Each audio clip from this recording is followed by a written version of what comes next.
वचन यीशु के द्वारा कहता है कि प्रत्येक झूठे का पिता क्या है? शैतान है। और हम लोग किसको अपना पिता कहते हैं? कौन है हमारा पिता? कैसे बोले कौन है हमारा पिता? तो हम झूठ बोलते हैं कि नहीं? झूठ बोलना चाहिए कि नहीं? अगर हम झूठ बोले तो हमारा पिता परमेश्वर नहीं बल्कि शैतान है, जो कि परमेश्वर का पुत्र यीशु मसीह कह रहा है कि प्रत्येक झूठे का पिता क्या है? शैतान। लेकिन हमें झूठ अपने जीवन से धीरे धीरे बिल्कुल खत्म करना है। अगर हम बिल्कुल झूठ नहीं बोलते, हम अपने परमेश्वर के बेटे कह सकते हैं, क्योंकि यीशु ने हमें अधिकार दिया है कि हम सीधे परमेश्वर को अपना पिता कह सकते हैं। आगे वचन कहता है, धर्म खरी चाल चलने वाले की रक्षा करता है, परंतु पापी अपनी दुष्टता के कारण उलझ जाता है। आज बहुत लोग निकल आए अपने धर्म की रक्षा करने, निकल आए ना, वो दूसरे को पीट के सोचते अपने धर्म की रक्षा करना। आज मुसलमान सोचते कि ईसाई को पीटेंगे अपने धर्म की रक्षा होगी, ईसाई सोचते मुसलमान को पीटेंगे धर्म की रक्षा होगी, हिंदू सोचते दोनों को पीटेंगे तो अपने धर्म की रक्षा होगी, बुद्धिस्ट सोचते तीनों को पीटेंगे अपने धर्म की रक्षा करेंगे। क्या ये धर्म की रक्षा है? धर्म की रक्षा आप कर सकते हैं ना हम कर सकते हैं? धर्म अपने आप हमारी रक्षा करता है। हालेलुया। धर्म हमारी रक्षा अपने आप करता है, क्योंकि ये पवित्र वचन कहता है नीति वचन में, धर्म खरी चाल चलने वाले की रक्षा करता है। धर्म क्या है? अगर हमें कोई अहंकार की बात करेंगे, हमारा धर्म क्या है? हमारा धर्म में ये चीज की अलाउ नहीं है। क्या चीज नहीं है? गाली देना मना है, शराब पीना मना है, चोरी करना मना है, गलत नजर डालना, गलत बात करना, किसी भी तरीके के कोई विचार करना मना है। तो क्या होगा? आप अगर नहीं करोगे तो धर्म रक्षा करना, आपकी धर्म रक्षा करना है ना। लेकिन पिटने से कहाँ बच गए हो? जवानी। चोरी नहीं करोगे तो धर्म मारेगा आपको या लोग मारेंगे? किसी लड़की के साथ गलत बात करोगे तो धर्म मारेगा कि लोग मारेंगे? यानी प्रभु का परमेश्वर का वचन कह रहा है, खराई से चलने वाले उनकी रक्षा खुद धर्म करता है। उनको बोलेगा प्रभु ये गलत मत कर, ये पाप है, तो वो पाप किसकी नजर में? दुनिया की नजर में पाप है, और जो उसको बचाता है वो आपको धर्म आपकी रक्षा करता है। आप धर्म की रक्षा कभी भी नहीं कर सकते, कोई भी नहीं कर सकता। हिंदू धर्म में कहते हैं धर्मो रक्षा रक्षयति, जो धर्म की रक्षा करता है धर्म उसकी रक्षा करता है। लेकिन हमारी बाइबल कहती है हमें सिर्फ उन बातों की खोज में रहना चाहिए जो हमारा धर्म सिखाता है। अगर हम धर्मी होंगे, हमारे धर्म अपने आप रक्षा करेगा। अगर हम धर्मी होंगे, धर्म हमारी रक्षा करेगा, हमें अपने धर्म की रक्षा करने की जरूरत नहीं। सातवां वचन कहता है, कोई तो धन बटोरता परंतु उसके पास कुछ नहीं रहता, कोई धन उड़ा देता है तो भी उसके पास बहुत रहता है। अब यहाँ पर दो तरीके के लोगों को बताया गया है। एक वो जो धन बटोरता है, लोगों को डरा कर बटोरता है। कोई अगर उसके पास जाएगा, अरे पादरी साहब, हम पादरी साहब नाम ले रहे हैं, दूसरे धर्म के लोगों की बात भी कर रहे हैं, जाएगा, अरे महापुरुष हमारे सर में दर्द हो रहा है, महापुरुष एक ऐसे करके लेगा और उसके टीका लगाकर बोलेगा, अरे बाबा इसमें तो बहुत बड़ी बाधा है। क्या है इसमें? खून चूसने वाली मशान है इसके ऊपर। अब व्यक्ति डर जाएगा, व्यक्ति भयभीत हो जाएगा, घबरा जाएगा, और वो कहेगा 5000 रुपए नगद, एक शराब की बोतल, एक बिल्कुल काला बकरा और एक मुर्गा लाकर आश्रम में छोड़ दो और तुम घर चले जाओ, तुम्हारे ऊपर वो मशान कुछ नहीं करेगी। इस तरीके से जो बटोरते हैं, परमेश्वर उनको ऐसे खाली कर देता, उनके पास कुछ नहीं रहता।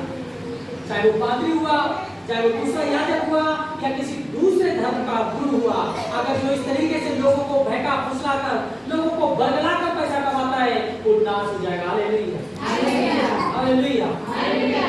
मेरा उद्देश्य है, धन के लिए मैं पादरी नहीं बना, धन के लिए ना कोई पादरी बने, ना कोई दूसरे धर्म का नबी बने, ना कोई दूसरे धर्म का महापुरुष बने, ना कोई दूसरे धर्म का संत बने। जिसको धन से प्रीति हो वो मजदूर बन जाए, व्यापारी बन जाए, बिजनेसमैन बन जाए, लेकिन जिसे परमेश्वर से प्रीति हो वो परमेश्वर के मार्ग पर चले। हालेलुया।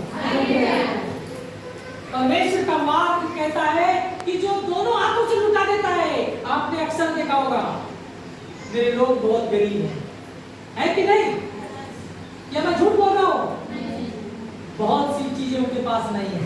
अगर मेरे पास होती है मैं कोशिश करता हूँ कि मैं अपने पास से उन्हें दे दूं, लेकिन मैं कितना दूंगा?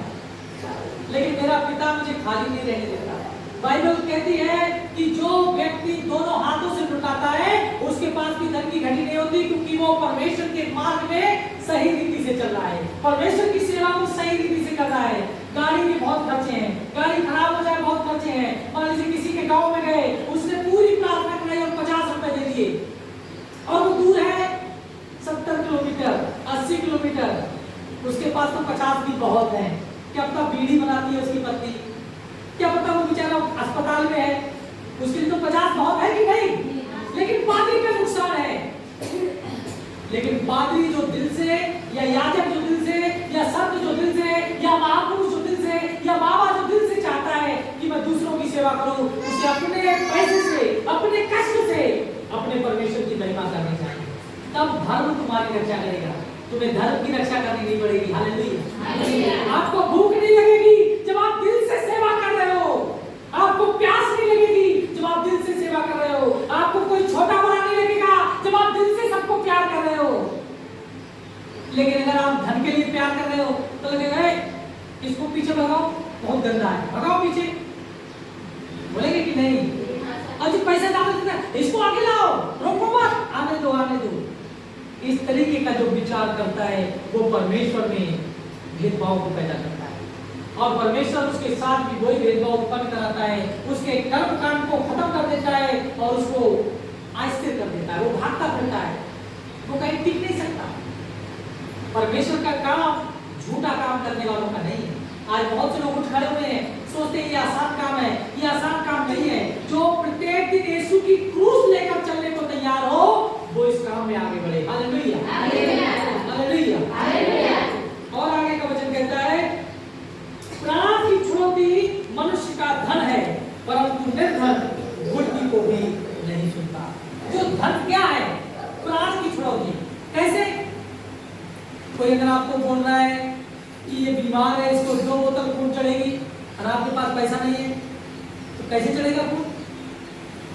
प्राण के बदले, यानी जो आपका खून है, आपकी जिंदगी है, इसके बदले बस पैसे काम करते हैं। इसके बदले खाली तुम्हारी जिंदगी के बदले, तुम्हारे इस जीवन के बदले, इस शरीर के बदले, लेकिन जो आत्मा है वो तुम्हारे पैसे का कोई मोह नहीं करती। हालेलुया। तो आप बताइए सच में अगर आपके शरीर में कोई ऐसी दुर्बलता है जिससे आपको चुराना पड़े कुछ पैसा, तो चुरा कर शरीर बचाओगे? क्योंकि इस शरीर के प्राण की छुड़ौती के लिए पैसा देना पड़ रहा है, तो इससे अच्छा है कि अपनी आत्मा को बचाओ। अगर वो चोरी कर ली, शरीर तो यहाँ बच जाएगा 2-4 दिन के लिए और फिर मर जाएंगे, लेकिन आत्मा भी नष्ट। आत्मा को बचाना बहुत जरूरी है, और जो आत्मा को बचाते हैं वो प्रेम में बने रहते हैं, उनके दिल में आनंद भरा रहता है। जेबें दोनों खाली होगी लेकिन उनका दिल आनंद से भरा होगा, उन्हें चिंता नहीं है क्या होगा। डॉक्टर बोलेगा ये बीमारी है, बीमारी मेरे खुदा ने दी है, खुदा ने मुझे दिया है, खुदा ही मेरा सब सही है, और खुदा सही करता है। तो जो व्यक्ति चाहते हैं कि मैं अपने धर्म की रक्षा करूं वो कभी भी नहीं कर सकते, लेकिन जब धर्म चाहता है उनकी रक्षा करो तो उनके लिए बाइबल प्रत्येक दिन पढ़ना होगी। जब वो वचन को पढ़ेंगे तो वो झूठ बोलना छोड़ देंगे, जब झूठ बोलना छोड़ देंगे तो धर्म की रक्षा करेगा। हालेलुया। जब चोरी करना छोड़ देंगे धर्म की रक्षा करेगा, जब लड़ना फिरना छोड़ देंगे धर्म की रक्षा करेगा। लेकिन जो लोग रक्षा करते फिर रहे धर्म की, उन्हें अपने धर्म ग्रंथों के बारे में कुछ नहीं पता, उन्हें मालूम कुछ नहीं, लेकिन धर्म की रक्षा करने का ठेका ले लिया है। कोई किसी के रक्षा नहीं कर सकता सिवाय पिता के। इसीलिए बाइबल कहती है मेरा रक्षक ना सोएगा ना ऊँघेगा। आपका जिम्मेदार है आपका रक्षक, वो आपके लिए सोता नहीं कि आपको हम बहुत दिनों से सो रहे थे अब जाग रहे हैं। हमारा प्रभु न सोता है और ना ऊँघता है, वो आपकी रक्षा करने के लिए तैयार है। काश ये प्रभु का वचन आपके जीवन में काम करे और आपको आशीष और बरकत दे। बोलिए आमीन।